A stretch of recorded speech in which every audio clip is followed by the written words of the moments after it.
Namaste. This is Ambika Devi, giving you an audio version of an article you can find on my blog at ambikadevi.com. Enjoy gaining knowledge of the weaving together and constant connection of yoga for the mind, Ayurveda for the body, and Jyotisha, the study of astrology for the spirit. The Third Sister, April 24, 2023, copyright Ambika Devi. Namaste, blessed yogis and seekers. Last week, I attended the first of what I hope are to be regular Yoga Alliance community virtual gatherings. It is a gift to see yoga being spread into the world by so many beautiful souls. Recently, I've also witnessed great thought leaders and psychologists using the concepts and teachings of yoga, but without acknowledging the root source of the information that they are imparting.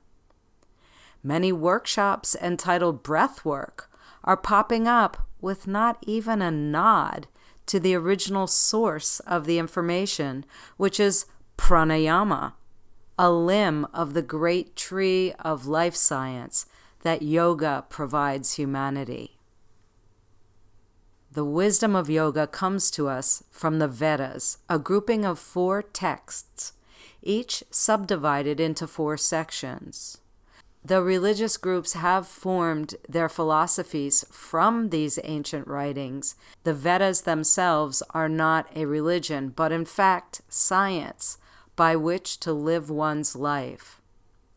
This is misconstrued online, so please be careful about what you are reading. The Vedas have 3 daughters to give us their teachings. I'm wondering if you can name them. The first is yoga. You may not realize that the focus of this practice is for meditation. This morning, I heard the word Ayurveda, the second sister, pop up. However, there was no mention of the third. I find it wonderful that Ayurveda has grown in popularity and become a more common term, bringing benefit to so many. It is the topic of my second book, Unfolding Happiness, along with meditation and Far Eastern cosmology. It is my vision that yoga be revered as the science it truly is. I feel that it is damaging for yoga to be misconceived as a religion or simply an exercise program. It is my hope that we begin to realize that the whole reason for the physical practice of yoga, called asana, is, as this word tells us, to find one's seat for meditation. The silent art of meditation is slowly becoming an awareness to the mainstream. However, most are only attracted to the mind entertainment of guided meditation and music. It is my hope that we continue to expand and to bring the language of yoga, Sanskritam, you probably know this as Sanskrit, to the forefront and begin to say its name with its proper pronunciation. I want you to realize that it is actually healing and transformative for the body, mind, and spirit to pronounce this word correctly. Ask me about this. I would love to speak to your groups and organizations and explain this to your local community. We, as a group of practitioners, know that yoga is not a religion. Yet, in the United States, a master's or doctorate degree is considered a religious study. I would like to see us change this. I would also like for the greater community of yogis to acknowledge the third sister, Jyotisha. This is the science of light and is astrology. Ancient cultures around the world knew this. Let's be clear that astrology is the third daughter of the Vedas, and together these 3 illuminated sisters bring us the concept of body, mind, and spirit.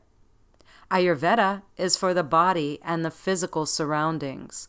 Yoga is for the mind, and Jyotisha is for the spirit.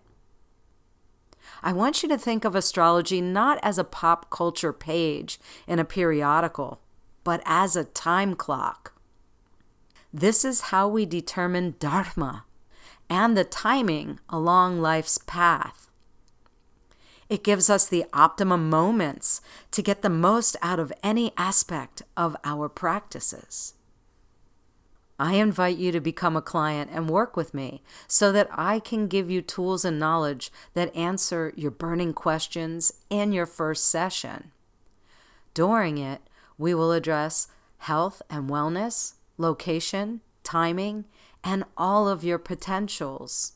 Many people ask me what their purpose is, and I'm here to unravel the knowledge of your own natal chart with you. If you need to pivot or change where you're living or what you're doing, if you want to get into a relationship, sustain your current relationship, or need help and support in leaving a relationship and creating closure, I am here to be your guide. This is why I always say, life is how you plan it. Keep looking up. The stars are here to guide you, and I am your navigator. To book your appointment with me, please visit ambikadevi.com, and there you'll find my calendar. I look forward to being your astrologer and your meditation teacher. Hari Om Tat Sat, Ambikadevi. This article can be found on my blog at ambikadevi.com. While you're there, I invite you to join my newsletter and receive a free gift immediately, as well as free tickets to monthly virtual community gatherings. I look forward to hearing from you.